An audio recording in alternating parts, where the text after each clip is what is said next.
What's the darkest secret you learned about someone that instantly ended your relationship with them? My best friend called me one Saturday while we were in college to tell me she was cheating on her boyfriend with her ex.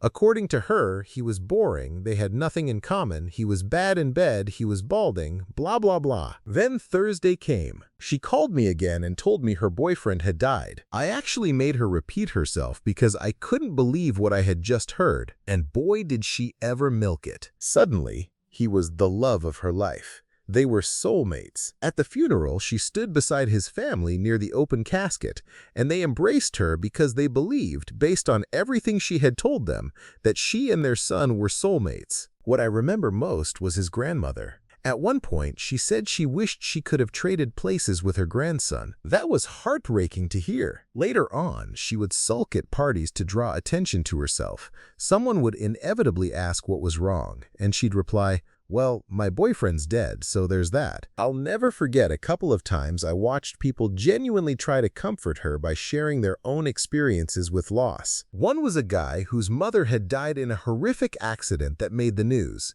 The other was a friend of mine who had lost her boyfriend in a terrible fire, someone she truly loved. Both times, my friend dismissed their grief as somehow less significant than hers. She acted as though losing her boyfriend was uniquely tragic and that no one else's loss could compare. At one point, she even told my friend, "You guys weren't even as serious as me and blank." I remember being stunned. Here were two people trying to connect with her through their own heartbreak, and she turned it into a competition. I'll never forget when my longtime boyfriend and I broke up. I was devastated. He had cheated on me, and all I wanted was to be with my best friend and have someone to lean on. Instead, she said, "At least he didn't die?" The room instantly went quiet and awkward. It put me in a position where my problems could never measure up to what she had gone through. No matter what I was dealing with, it felt like it would always be dismissed as less important. Over time, even his friends began to feel that her behavior was over the top.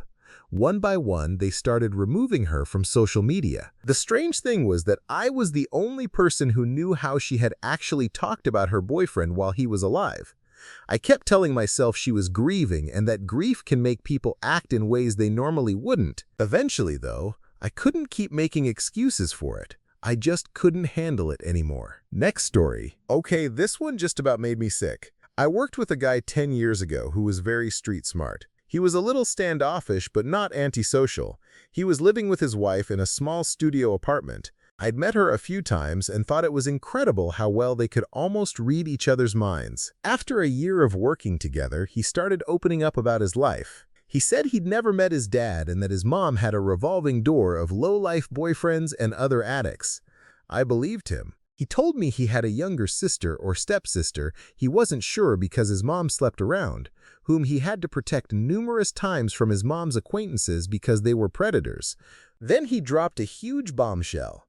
He told me that when he was a teenager, he thought he had offed a man who was trying to harass his sister. My coworker grabbed a big pair of scissors and began attacking the man on his back. The man tried to defend himself, but my coworker then hit in the man's neck, grabbed his sister, some clothes, cash, and anything else he could find, pushed his sister into his mom's car, and the two of them took off. He said he never wanted to find out what happened to the man, and that was the last contact they had with their mom. He said they drove several hundred miles to somewhere he remembered visiting years earlier. He claimed he made contact with someone in this new town, a distant relative who was widowed and lived alone. He confided in this older woman about everything that had happened in his and his sister's lives. The woman said she would help them. Somehow, she had connections in the town and was able to enroll them in the local high school. He said he graduated and joined the army for a few years until his sister had graduated. In the army, he learned accounting and organizational skills. When he returned to the town, he and his sister got jobs, including second jobs and odd jobs, to save money to move away from their small town. After a few years, the two of them had saved enough and moved to a larger city. At this point, I was really starting to admire him for making something of himself despite all the adversity. I didn't ask many questions because he was still guarded about his personal life. Then, a few months later, he dropped the mother of all bombs. We were talking one day about our marriages and how we dealt with different situations with our wives. Nothing too personal, more about household matters, budgets, and routines. I casually mentioned that it stood out to me how he and his wife seemed able to finish each other's sentences as if they were mind readers. He was silent for a moment, then said, "That's because we grew up together." I didn't understand what he meant for a minute, then it hit me like a ton of bricks. I leaned closer and whispered, "You mean your wife is also your sister?" He nodded. I was utterly shocked. He looked at me and said, "I know this will never go any further than just the two of us, right?" I mumbled that I would never tell anyone. He calmly explained that his sister was the only person in the world he could count on to always be there for him, and vice versa. No matter what, he would do anything to protect his family, regardless of the consequences. He reaffirmed that I would not tell anyone, and I quickly swore never to divulge this information. We worked together for a couple more years before I was transferred to another city. This is the first time I've ever spoken about it. Next story, my neighbor. I was friendly with their family because I have a very difficult dog, and their dog was friends with mine. My dog has like 2 friends. Anyway, I was riding the metro home from a football game with the dad. I used to invite him or the wife or both to use my tickets, and this guy just keeps staring at him, anger all over his face. Maybe 20 minutes pass. He finally speaks up and says, "Are you the girl's dad?" And my neighbor says, "Yeah." So this guy is definitely drunk and getting angrier and angrier, and I'd seen a video of a guy who just kind of steps in the way to de-escalate, so I did that. Pretended not to know my neighbor, just a random who is in the way now. He started to calm down, and my idiot neighbor starts chatting with me, and no amount of death stares from me can get him to stop. I'm not answering his questions, and he's not understanding what I'm doing at all. Angry guy notices and goes, "Do you know this jerk?" And my neighbor, the friggin' idiot, goes, "Yeah, she's my neighbor." So now I'm directly in the way of a man who is practically boiling in rage and definitely much bigger than me. This guy can barely speak complete sentences. He's so angry and drunk, but he asks me if I know that my neighbor takes pictures of little girls. So now I'm in an interesting spot because my neighbor also towers over me. It's late at night, and we're going to be walking a couple streets to our neighborhood together. I certainly did not know this factoid about him. All I was able to get out was a meek, "I've not had that experience with him." Possible PDF file neighbor behind me says, "You're missing the context for that." So angry guy starts threatening to hurt my neighbor, and the only thing I can think to do to keep him from committing murder is to mock him by saying, "You're going to off him? Right here on the metro? With all these witnesses around? I'm sure your daughter will appreciate her dad being in prison for drunkenly murdering someone on the metro." And he keeps yelling that this guy took pictures of his daughter at a pool party. I just start saying if he has evidence, then he needs to tell the police, not commit murder and ruin his own life. He finally leaves a couple stops before ours and says if he ever catches either of us in his area, he'll end us. My neighbor is really quiet for most of the walk home. I don't have a frigging clue what to say. He tries to say again, "That guy doesn't have all the context." I wish I'd said something then, but I was just trying to get home before this potential PDF file figured he should just murder me to keep his secret. So I said, "I'm sure, you don't need to share it." The next day I tried to schedule lunch with his wife, but she kept putting me off. He kept texting me, but I kept putting him off. They moved away a few months after that, but the daughter had finished high school, and it wasn't unusual. They've both since reached out several times to reconnect, and I've never answered. I think he was probably a PDF file, but I also think he didn't think he was. Next story, I had a friend and colleague who was like a father figure to me. I found out he was drunk at a work gathering one evening and became aggressive with a much younger female employee trying to coerce his way into her hotel room. He was aggressive enough that other colleagues noticed and tried to intervene. The man was married as well. I lost complete respect for him the second I heard about the incident. He had never behaved in any remotely inappropriate way with me, so I was really shocked by his behavior. I heard about the incident from multiple people, so I know it wasn't made up. It was just bad vibes all around. It made me wonder how many times he had done something like this before to other women and had been successful. He and his wife seemed happily married, but who knows what she was or wasn't aware of. Next story. My ex-boyfriend and I were spending time with his family, his grandfather's, and then his father's business, where everyone in the family worked, was closing down. It was quite difficult financially and emotionally for everyone. His sister was talking to me about how stressed she was about paying her student loans. After we got back to my ex's place, I asked if he had student loans or had a full-ride scholarship or something because I was certain he had told me he had no student loans. It was true. His dad paid for his college in full, but his dad did not pay for his sister's. It turned out my ex had found out that his dad was cheating on his mom with the secretary of the family business, someone his mother also closely worked with.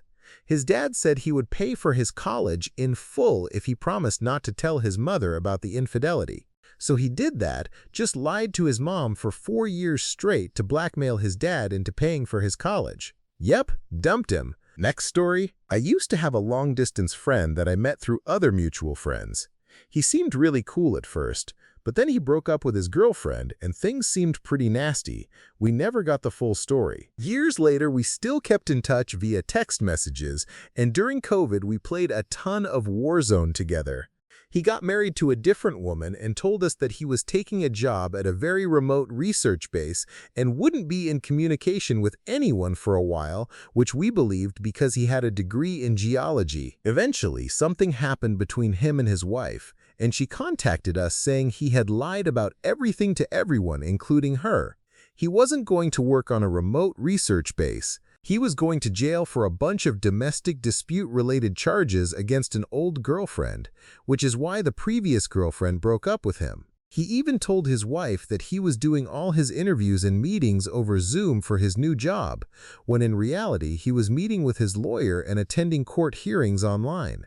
This was still during COVID, so many things were still done online instead of in person. I haven't talked to him since his wife dropped that bomb on us. Next story. I was getting close to a work colleague. At dinner one night, she disclosed that she had found CP on her husband's laptop and phone and deleted everything rather than take the electronics to the police because it would be too embarrassing and shameful to have been married to someone arrested for something like that. Then she said she stayed for another year and only left after finding more CP and deleting that too before leaving. Oh, and because of other issues like he couldn't perform in bed with her. We are mandatory reporters. I told her that her actions were disturbing and reported the discussion to HR. She denied the conversation and HR said it was a who said what type of discussion. I couldn't handle being around her, especially as she kept being overly friendly, even after I had HR ask her to leave me alone. It was a main factor in why I left that job. I just couldn't deal with someone like that, who prioritizes herself over children. The ick was too much, and the conversation haunts me to this day. Next story. I saw an entire friend group blow up over this one guy we knew. A girl asked her friend to cat-sit for her while she went away for the weekend with her boyfriend. The so-called friend then hacked into her iCloud account and started saving all of her private photos on his phone for months afterward. He only got caught because he tried to log in during a house party and she had recently changed her login information. Regardless, the jig was up. Just about everyone on the periphery of this cut the guy off immediately, except his best friend, the ringleader of this friend group, because he didn't want to ruin the vision of his wedding in 6 to 8 months. The best friend wanted everyone to sweep this whole thing under the rug and made the girl go to therapy so she could forgive the man in time for the wedding, as he was his best man. When this got out and basically blew up in the best friend's face, both him and the original offender got cut off by their entire friend group. Next story. There is a man who is quite famous in our small town of 42,000 for a couple of reasons. He is in his mid-50s with a long, elegant beard and always dresses extravagantly in loud, bright, bold colors with a very friendly, outgoing nature. They call him Jack now, after Jack Sparrow, the pirate character Johnny Depp portrayed in the movies, because his mannerisms and the way he walks, stumbles, and sways are exactly the same. For Jack, though, the local legend is that he took one too many trips on acid as a youth and has been stuck that way ever since, trapped in that character-like portrayal of Jack Sparrow. Anyway, my wife had a new girl start at her work, and she joined my wife and all her work buddies' circle of friends. She is okay, not a bad girl, but when I met her partner, I didn't like him. Nothing too obvious, I just thought he was a bit off. All of us partners drink and catch up when the girls do, and within hours, the new guy started talking down to the youngest guy in our group, saying things like, "You're the youngest here, so you're on drink duty for the rest of the night." He also told the biggest guy in the group, who had been working on his diet and weight, that if he were his size, he wouldn't let himself get so fat before trying to work it out, and that he was better off just accepting being fat. Anyway, just odd comments all night where I thought, yeah, this guy's an idiot, but he confirmed it by saying, "Check this out." He showed us cell phone footage of him and another guy drunk sneaking around Jack's house, who lives alone in a house well known to everyone. Jack would lounge on the same chair on his deck and wave out, often doing a wee shuffle dance if he was standing when you drove or walked past. These two idiots were sneaking around to Jack's back door in the dark, where you could see him watching TV, lounging back in his chair. Then they started banging on the door, yelling, "Jack! Jack, you're dead, man!" In the footage, you can see him sit up startled, dropping his chips and sandwiches on his lap, and then stand up, just listening intently. They then began hitting different doors and windows, banging on everything, yelling, "Jack! We want to off you, Jack!" He looked terrified, properly terrified. It was sad as hell. At that point, I just said, "What the hell is wrong with you? Are you messed up in the head doing that to him?" He didn't answer, just sat there stunned. This idiot was all smiles, enjoying his little show and tell, laughing and saying, "Dude, check out his face," completely ignoring the silence from the other partners. No one else laughed or said anything. We were all just looking at each other and then at him. He looked confused because no one reacted like he expected. We didn't find it funny, unlike him. That's how the night closed out. He offered me a smoke and tried to redirect the conversation, but no one really spoke to him after that. He just hung around us like a bad smell for the rest of the night, and for us, the evening never recovered. Even now, when I see him at events, I ignore him. He used to try small talk with me and the big partner he had given advice to, but that has long since stopped. No loss, he's a complete idiot. Edit. Just to clarify, the footage was secured from another guy who took it to the police. They said they would deal with him, but as far as I know, nothing happened. Maybe something did, but since we don't talk, I'll never know. Next story. My friend Hannah had a long-term live-in boyfriend, James. Hannah had expressed to me that she was developing feelings for their mutual friend, Greg. We talked it out, and she decided to stay committed to her relationship with James. Cut to 9 months later. Hannah and James had a spare room, and Greg moved in and became their roommate. I told Hannah I thought this was a bad idea. She said her feelings were gone and that Greg was just their friend and they wanted to help him out. One day, James came home and all of Hannah and Greg's stuff was gone from the house. No note, no text, nothing from them. They wouldn't answer calls. James called me distraught and worried, so I called, and these two had been having an affair for a while. Hannah had lied to me and to her boyfriend about it, and now Hannah and Greg had moved out into their own place. Was she planning on letting James know? Nope, but I was welcome to tell him if I wanted, and would I please keep this information out of our friend group? I told her I would talk to James for her, but this would be the last time I ever spoke to her, and I wanted nothing to do with her moving forward. The conversation went on forever, as she couldn't seem to understand how her actions affected me and James. James was my friend's boyfriend, who I liked but wasn't super close to, but now I had to essentially break the news to him that she had cheated on him with his friend and roommate. James and I ended up becoming close friends. Absolute gem of a person. Hannah, it was all your loss. Next story. I just broke up with a girl because she was lying to her family, and I really liked her family. She was in Canada temporarily, and we met online. Everything seemed perfect until I started getting calls and messages from her family asking about her loan repayment. She started asking me to tell her family she wasn't there and that she had promised she would talk to them. She had used land titles for collateral in the Philippines to get a large loan, land her family had owned for a long time, and they would most likely lose it or have to pay the debt for her. She took the loan to try to save her failing business and ended up even worse off. She could have just been honest with me and her family, but out of embarrassment and other ridiculous reasons, she built a web of lies that inevitably came crashing down. I was just so surprised because she seemed so nice and had me taking her to churches to pray. Her family was very kind and responsible people. I can't be with someone I can't trust, and that was a huge red flag I couldn't ignore. Next story. My ex got a job in corporate, and her role was effectively to identify mom-and-pop operations, offer to sell their products if certain concessions were made, like changing the package printer to their preferred printing company, and then pull the rug out from under those operations so they would go bankrupt, allowing the corporation to take everything they had learned about the product, manufacturers, suppliers, special labor, etc., to make their own clone of the product. She took a lot of pride in it and would criticize these people harshly, even if they had spent literally 2 weeks straight baking thousands of cookies in their apartment.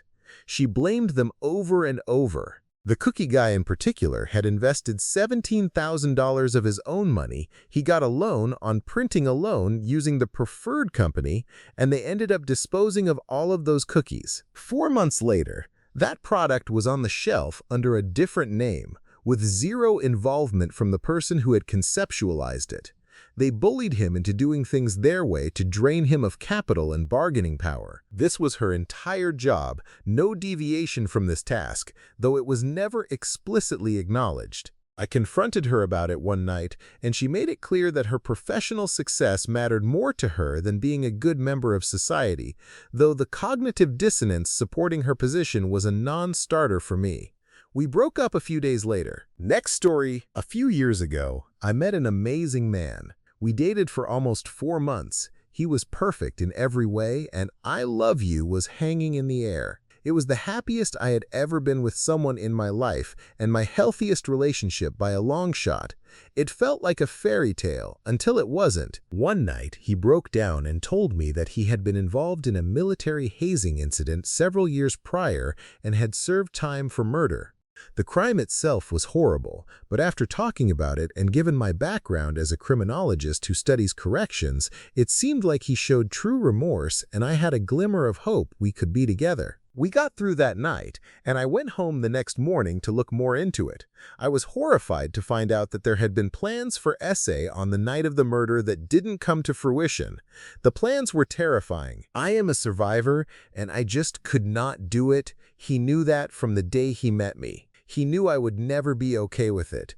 I called him and told him I knew everything. He said he would drop off the few things of mine he had, and that was it.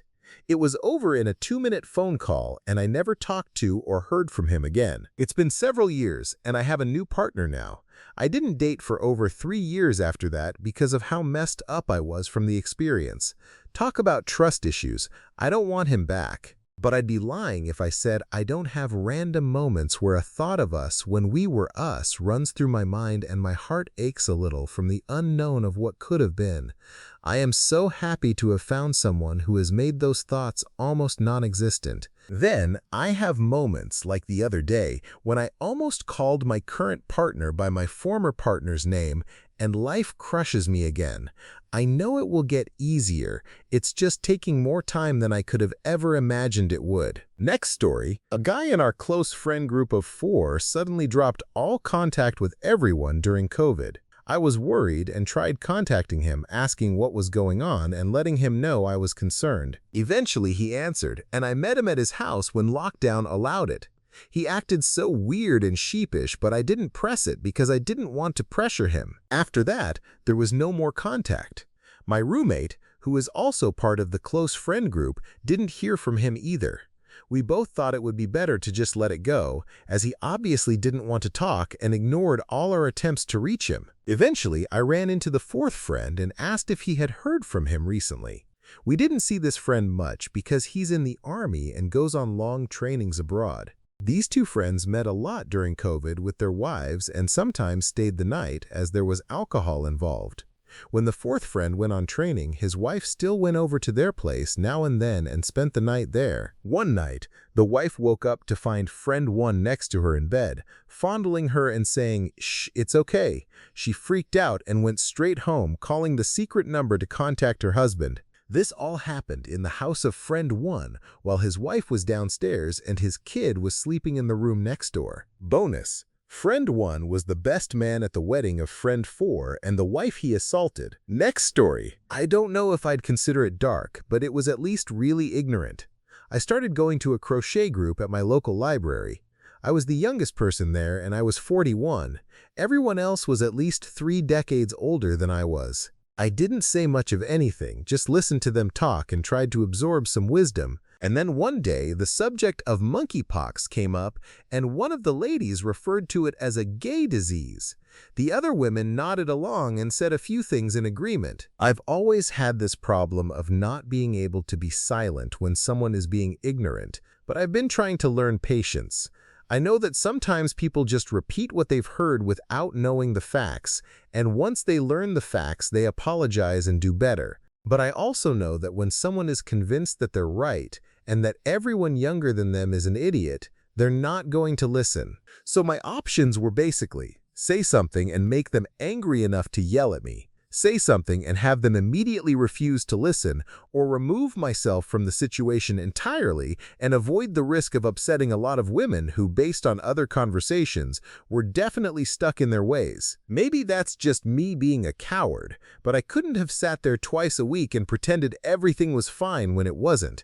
So between that and the slight but not really mockery of the way I did things, I just didn't feel like returning. Next story. I don't think this counts, but my last boyfriend was like insanely kind. Our mutual friend at one point said he didn't trust him because he's too nice. At the time, I played it off as, he's been through a lot, so he needs to show kindness in the world. There were a lot of minor red flags that, due to years of manipulation and such, I didn't see but have since been pointed out. Anyway, something happened that made him jealous, and it was literally all he was willing to talk about for weeks despite insisting it was okay. So then the argument started. I did my best to stay calm, to convey my points, and he would not listen. I have BPD, which he said he could handle, but mine was too extreme, I guess. Anyway, he never took that into account and would at times stand above me and scream at me, then shortly leave the apartment for hours. It was messed up. So basically, I went from thinking this guy could not be mean to seeing him more angry than I've ever seen another partner. It was messed up in a way I can't explain without someone experiencing it. Anyways, we lasted like 3 or 4 weeks living together. Lemao. Next story. For most of my childhood, I believed I was a bad kid. Not just a kid who made mistakes, a fundamentally bad person. That's what my mother and stepfather convinced me of. Every problem in the house somehow traced back to me. If there was tension, it was because I was difficult. If someone was angry, it was because I had done something wrong. If I defended myself, that just proved how disrespectful and ungrateful I was. When you grow up hearing that long enough, you stop questioning it, you internalize it. I spent years genuinely believing I was broken somehow. It took me decades to realize what was actually happening. Looking back as an adult, I can see the pattern clearly now. The constant criticism, the way they'd provoke situations and then twist the story so I was the one at fault. The way every memory was rewritten so I always ended up the villain in my own childhood. It was gaslighting, but as a kid you don't have that word.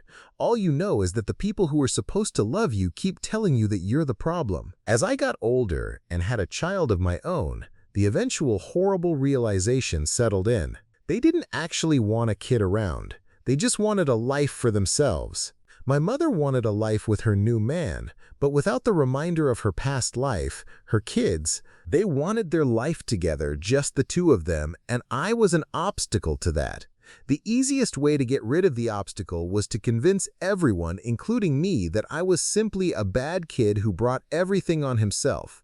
At 15 years old, they sent me away to military school. I was out of the picture. When I was 18, I wasn't allowed to return home. I was on my own. That realization alone broke something in me. But the thing that ended the relationship completely happened years later. My grandmother owned land that had been in our family for generations. Everyone always knew that one day it would pass down to me and my brother. It was the only real thing from my childhood that felt rooted in something stable, a connection to family that existed before all the dysfunction. After she died, my stepfather quietly started trying to sell it. Land that wasn't his, but in my mother's name.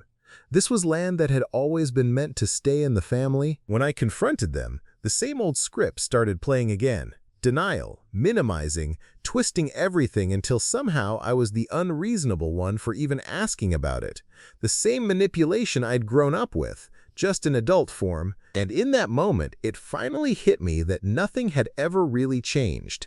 The same people who spent my childhood convincing me I was the problem were now perfectly willing to erase the last piece of my grandmother's legacy if it benefited them. That was the moment I stopped trying to salvage the relationship. The darkest part of it all isn't the land. It's realizing that the people who raised you spent years quietly rewriting reality until you believed you deserved the way they treated you. And by the time you understand it, your childhood is already gone. Next story, had a friend for 40 years.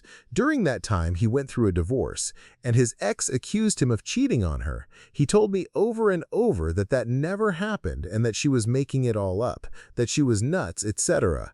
I defended him and argued for him when people said that he cheated. He never drank, he never used drugs, he was a pretty straight-up guy, or so I thought. Fast forward, his second wife died. After a few months, he didn't want me to come by the house for some reason, so I figured he needed space. Next thing I know, he calls me in tears and tells me he needs my help. He had taken up with a woman half his age. The house had turned into a drug house. He lost his CDL and couldn't drive. He admitted that he burned off $250,000 from his retirement plan, partying it up and buying gifts for his new girlfriend.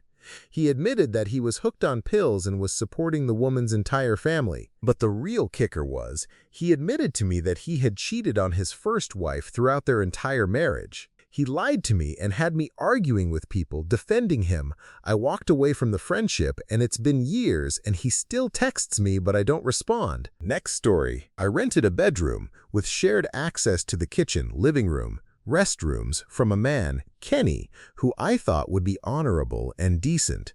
He was going through a messy, bitter divorce from his 8-month pregnant wife, Diane, with 3 young kids. I rented one of the bedrooms in Kenny's home for a few months before suddenly, inexplicably being evicted. I only ever used the landline phone. This was in the mid-1990s, before personal cell phones were even a thing, to call my school or my mom once a week or once a day. Never anything else. Never anyone else. But apparently, during the divorce, it was arranged that Diane would start paying the utility bills that Kenny, my landlord, had been paying. It was at that point she discovered a $450 phone bill. Landline bills in the 1990s included a list of all outgoing toll calls and incoming collect calls. On the bill in her hands was a list of 22 1-900-S phone calls lasting 10 to 20 minutes each. Honestly, I am not that stupid. It's not my bill to pay. It's not my phone to use to call such things. After I was evicted, I encountered Diane in a grocery store a month later, after she had the baby. She apologized and wished I still had my rented room. Her ex-husband was the one who dialed those expensive numbers. Kenny finally confessed to her that it was him. He also confessed to the lie that he had not been cheating with women younger than her. It's why they got divorced. She had found some used lingerie that she had never worn in his underwear drawer. Her husband was an S addict and cheated on her multiple times. He was at fault, not me. The twist is, Kenny was a very prominent reverend in a local evangelical church. He told me, during dinner conversations before I was evicted, how he was thinking of getting into politics. This all happened 20+ years ago. I recently checked on Kenny and Diane. She is doing well, remarried, and her kids are attending or graduating college. Kenny, on the other hand, is in prison for multiple instances of SA after being relocated from one church to another for years. Next story, a guy I was dating went to prison when he was 19 for manslaughter. He was drunk driving, went the wrong way in a tunnel, and offed 2 people. They released him after a few years for good behavior, but if he was caught with a DUI again, he would have to serve the rest of his sentence. He was in his 40s when we dated. I found out after he was in a fender bender and literally ran from the scene on foot. He left his car there. He did not check to see if the other driver was hurt. He just ran. When I found out about the hit and run, he was freaking out and trying to get his attorney on the phone. I was shocked and kept asking why he did that. He told me that if he could sober up enough before being arrested, he would not get charged with a DUI. When I asked him how a DUI was worse than a hit and run, he asked, "Haven't you ever Googled me?" I had not. Next story, ex-boyfriend, who I was still mates with, admitted he had spent all of his mother's retirement money, about 300,000 AUD. I asked what he'd spent it on, and it was online casinos. In one weekend, he said he was high ice addict, and he was sad because his cat died, and also because his mom was a horrible person, and he was entitled to some of that money, as she spent his inheritance years ago buying a house, which they had lived in together before she sold it. Huge sob story. He didn't know what to do and said he was depressed. I convinced him to see a free financial counselor to figure out how he could set it right. He did that, and they reported him for elder abuse, obviously. Rather than face the music, he went interstate. Rather than tell her what happened, he was interviewed on Four Corners as part of a story about online casinos and gambling addiction and sent her the link so she could watch it. She wasn't the nicest person, to be honest, but she didn't deserve that, especially not having the whole thing twisted publicly to make him the victim. He messaged me to ask what I thought of the episode, and I sent him one last message telling him in no uncertain terms how little I thought of him, that I'd only stayed in contact to facilitate him paying her back and to never contact me again. I blocked him on everything. She tried to get help from the police, etc., but they didn't find him before she died. No one knows where he is. Her best friend has her ashes. The whole thing was just sickening. Looking back at our relationship, there were so many things he did that were illegal and unethical, and somehow he always came out on top or convinced everyone that he wasn't guilty or responsible. I felt so stupid and guilty for believing for one moment he would make things right. I know at some point he'll come back and reach out, because his pattern has always been to assuage his feelings by convincing others that he is not in the wrong. I only hope he reveals where he is so I can tell the police, because he belongs in jail. Next story. I worked in a small family-owned company. The wife basically ran the day-to-day. The husband visited and worked with the factories in China, and the son came on after I started to begin learning the business, handling financials, and updating our record-keeping and reporting. They were very successful and well off. This matters later. We were at a trade show in Vegas, all in one car driving to dinner. The mom started talking about how she was considering sending the son to China to better learn the language, and the conversation shifted to broader education goals and experiences. The son started bragging about how he and his friends all lied on their FAFSAs and basically illegally obtained college funding they did not need, and the mom and dad joined in, gloating about how they gamed the system and did not need it. I could not hold my tongue. I called them out on this selfish, crappy behavior. They essentially stole from people with real needs who could have used that funding.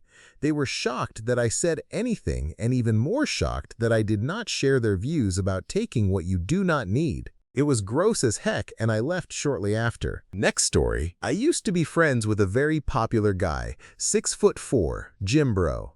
I had never been physically attracted to him, but somehow he got a lot of interest from a particular demographic of women, on top of the many things he tried to do to me, forgiving him each time, because forgiving is called being a good Christian. He casually told me about an encounter. He met a girl on a dating app. One evening, she went to his house while his male flatmates and friends were there. Both went upstairs and banged. She stayed up in bed. He went down and told the other men, "Who wants to go next?" One man who had a girlfriend went up. I felt a mix of disgust, hate, and horror toward all of them. There were 5 men in total. Not one questioned, retaliated, or fought. Anyway, this is part of the reason I really do not trust men, especially with their so-called bro code. Next story. I grew up with a man who I basically thought was my uncle as a kid, my dad's best friend. I loved him. He would always slide us cash just because and was really funny. I trusted him. I have 5 sisters, and he had been around since we were all babies. Years went by. A lot of things happened in my family. divorce, legal troubles, etc., basically resulting in a very distant relationship with my father. Also, my uncle owned a small shop in town that my sisters and I would work at if we needed a job. In my early 20s, my father was basically MIA, COVID hit, and I was struggling. I got in a car accident and needed a rental car. My uncle offered to write me a check for the rental, take me there to pick it up, and be there if I ever needed anything. I thought this was his way of stepping in because my father wasn't present at the time. I was so grateful for this, but I never asked for his help. I accepted it though. I trusted him. A couple weeks later, it was like a switch flipped. He was texting and calling me non-stop, like obsessively. Mind you, we had never communicated much in the past besides seeing each other in person. It made me uncomfortable, so I wouldn't respond. Then he started calling me from blocked numbers. The first time I answered, he would just breathe into the phone. I knew it was him. Then he sent me a text telling me I needed to pay him back for the rental, and if I could not, he would gladly accept other favors, then proceeded to demand I show up at his house and spend time with him. I was disgusted. I don't remember what I said to him, but I called him out, and I was not nice. He then proceeded to spam text me some random BS along the lines of, "I'm hanging out with lowlifes, rappers, etc., essentially ruining my life." This was not true. It was just racist, as a lot of my friends are not white, and it was obvious. I was, and still am, a business owner working 2 jobs at the time and very much on a good path for myself. I stood my ground, told him he was a racist POS who used to change my diapers, then blocked him. The blocked calls would come for weeks after that. This was back in 2020. I haven't spoken to him since, and he hasn't spoken to me either. Most of my immediate family does not speak to him because of this and other things, but some of them still do, and it makes me very disheartened. I am very good at not taking things personally, but this one feels harder. It is also sad how many responses in this thread are about this type of behavior from men. I will leave you on this note. Protect your women. Stand up for your women. Stand up for your women. Next story. He offed a man and a woman while drunk driving. They were raising their granddaughter after her parents had died when she was in elementary school. My wife taught this girl in high school at the time this happened. That was enough for me to stop talking to him, but I cut out the rest of that friend group soon after. The gist of the conversation was, "Did you see they are putting dude in prison for drunk driving? Yeah, he offed 2 people by being a moron and driving drunk. He's getting off light. It's not a big deal. He would drive home drunk all the time. That makes things worse. He offed 2 people, and now a young girl is having to deal with her second set of parent figures dying. He did that. Yeah, pretty terrible for a girl to not have parents in her life. You know dude's wife is pregnant. His daughter is going to have to go through the first 5 years of her life with a dad in prison. That's nowhere near as bad as what he's putting this re-orphaned girl through, and he's the only one to blame here. I'm going to leave. Don't call me the next time you guys are hanging out." Next story, a Phoenix Fury. I worked as a manager in a warehouse and had a team of decent guys reporting to me. The assistant manager was a very capable guy, and we became friends through work. One year, at stocktake, we had loads of discrepancies that I just could not account for. We stored high-value drinks products. As manager, I was rightly expected to provide answers, which I could not. A couple of weeks later, the assistant manager left for a new job. A few months later, I also left for a new job. The next time I spoke with him, he nonchalantly asked me, "How much did you steal before you left the company?"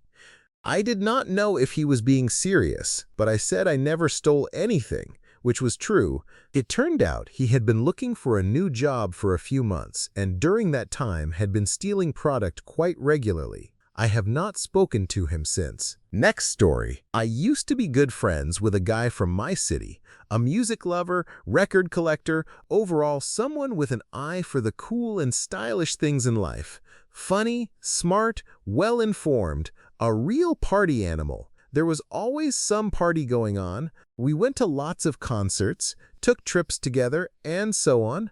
Every now and then, we all wondered how he could afford his lifestyle. He mainly worked as a DJ, in nightlife, and in a record store. He did not earn much from that.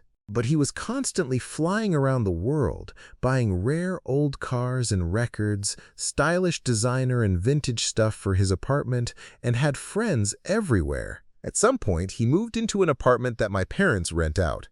My girlfriend at the time was the only one in our circle who warned us about him. She always said something was not right, that something was fishy, and she was right. My mother did not tell me for years because she was ashamed. He never paid rent, electricity, or water. My parents are the nicest people in the world and did not want any trouble. I'll spare you my commentary on that. But the rent was very, very low. We live in a very expensive city because they rent very fairly and just wanted to supplement their pension a little. When we finally kicked him out of the apartment, we found out that the municipal utilities had removed the electricity meter from the wall because they had not been able to reach him for years, and that was their last resort. Gradually, it came out that he had been running this scam for decades with countless people all over the world. He borrowed money and valuables from people everywhere, never returned anything, and financed his cool lifestyle that way. He even had other apartments, garages, and parking spaces for cars. He made sure that all these people never met each other. Pretty devious. Many people cut ties with him, though not all, because some do not think it is such a big deal, which I really cannot understand. He still lives here, after hiding out wherever for a while. Sometimes I see him and I almost burst with anger. When he sees me, he immediately leaves because he is afraid. Honestly, with good reason. He's lucky my brother does not live here. He is a pretty serious martial artist and says he cannot guarantee anything if he ever runs into that guy somewhere. Next story. When I was younger, I was seeing this guy. For the 2 years we were together, he had a tendency to be extremely jealous over absolutely nothing. So, despite us being exclusive, I didn't want to officially call him my boyfriend until he worked through his jealousy issues. One day, his sister posted a cryptic message about being upset with him on social media. I checked in on her, thinking maybe she had argued with her brother. She then told me that she had broken her finger, bruised her face, and had a sore ribcage because he had pushed, slapped, punched, and dragged her down the stairs after she told him, in a sibling spat, that I deserved someone better than him. I was absolutely floored. It wasn't until that moment that I realized he could be violent. Worse, apparently he had been violent like that before, even as an adult. She thought I already knew. Suddenly, all the instances where he had shown extreme jealousy looked like bright red flags. I was afraid he would hurt me if I stayed with him. I ghosted him for a full 24 hours, then ended things with him by text. I moved cities, changed my number, blocked him everywhere. We haven't spoken for at least 8 years, and that's not changing anytime soon. Next story. Gosh, my childhood friend became successful. She got to attend a better school abroad and escaped poverty and despair. We grew up together. I was far better in grades and activities, and I was sharp. But luck didn't favor me. My hardship was never ending. She was pushed by her mom a lot. Her mom used her as a tool to get everything she couldn't and was extremely controlling. Mine was the absence of support due to years of physical abuse. My upbringing wasn't great, to say the least. No support system, no exposure, no true friends or family. My childhood friend decided to ditch me for a new friend. She had also ditched her boyfriend while we were still in school. After that, we grew apart.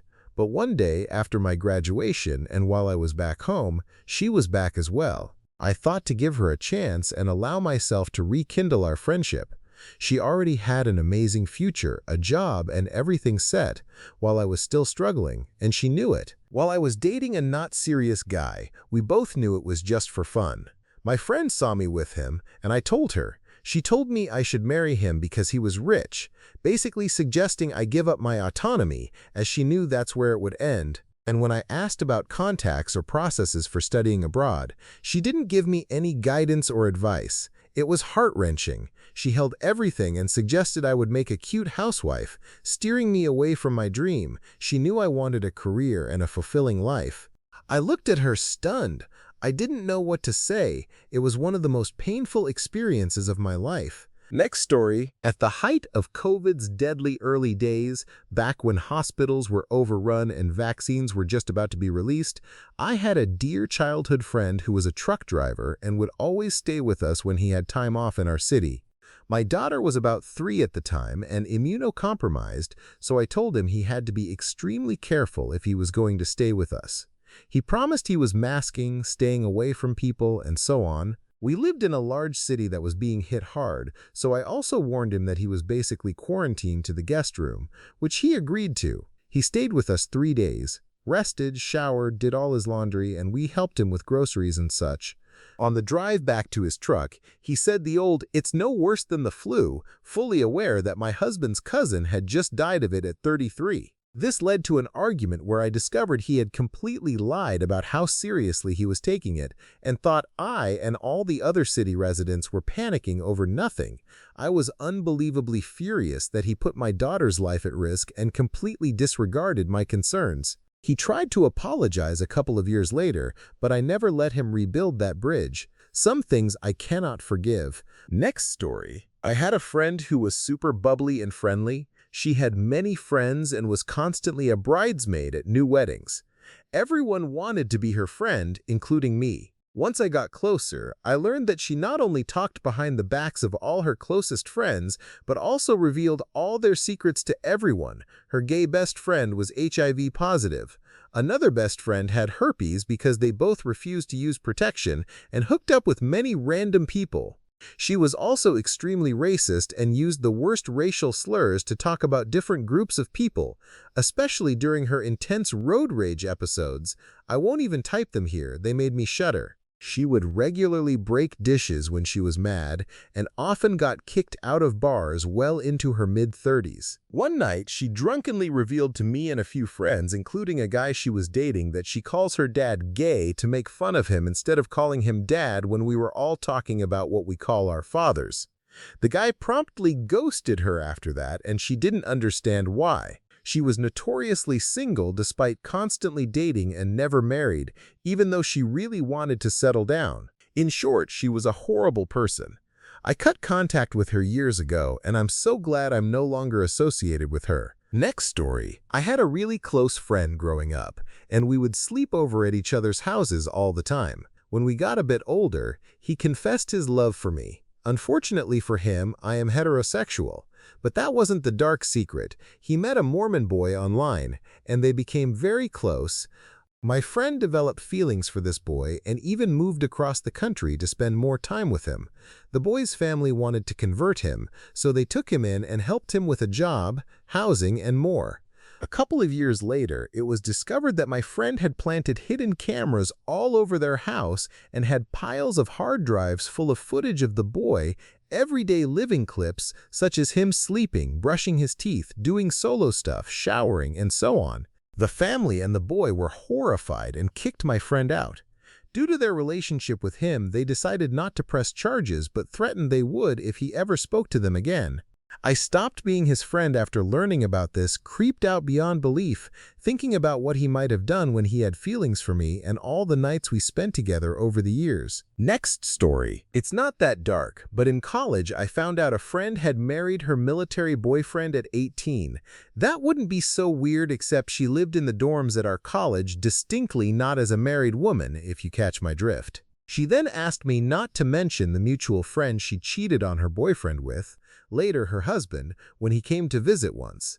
I later found out he probably discovered the cheating because she caught an STD. She was not from any obvious abuse or poverty.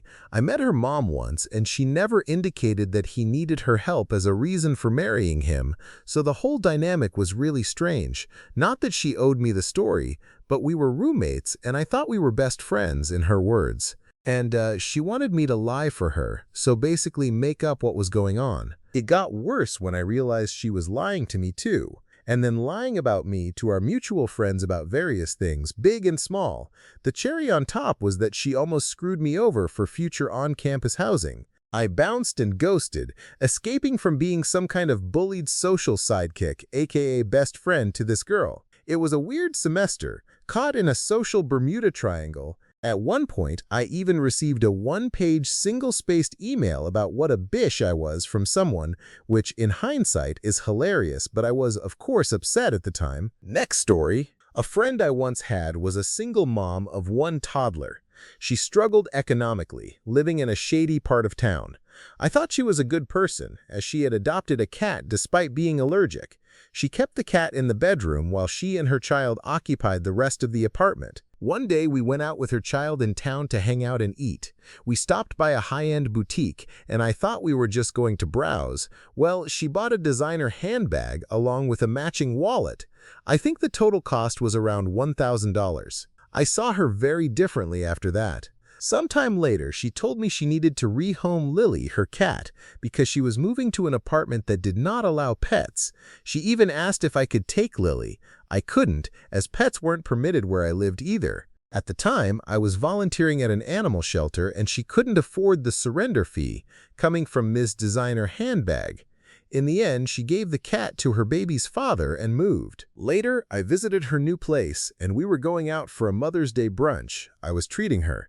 During conversation, I learned she was in the process of adopting a dog. I asked her about the no-pet policy and why she could do it if her neighbors were violating rules too. I chose then to break contact with her. I have no idea what she's up to these days. Next story, after leaving high school, I had to restart my life from scratch, and my first roommate was my closest friend. We went to the same classes and hung out a lot. I met much of my current friend group through him. After we graduated college and he got a good-paying job, something in him just snapped. He stopped trying to befriend everyone, stopped trying to be a better person and lead by example. He got some money, and then money got him back. He started judging people on work ethic, looking down on everyone, including me, because we didn't have real jobs like he did. He kept exact tabs on who was spending what and how much people owed him for favors he had done. I got sick of it and moved out, but that's when he started doing some truly shady stuff. He mistreated his girlfriend, making her do things to prove she wasn't using him for money. He rented out spare rooms in his house near campus to people who needed housing badly, then made arrangements when they couldn't pay. He wouldn't hang out with anyone he perceived as using him for his resources. When his girlfriend had enough and dumped him, he started hitting on every woman he came across, even if they were married to his friends, because he deserved a wife after all he'd done for them. One of his ex-girlfriends shared all this information on Facebook to shame him because she was so appalled. He lost a lot of people, friends and acquaintances alike.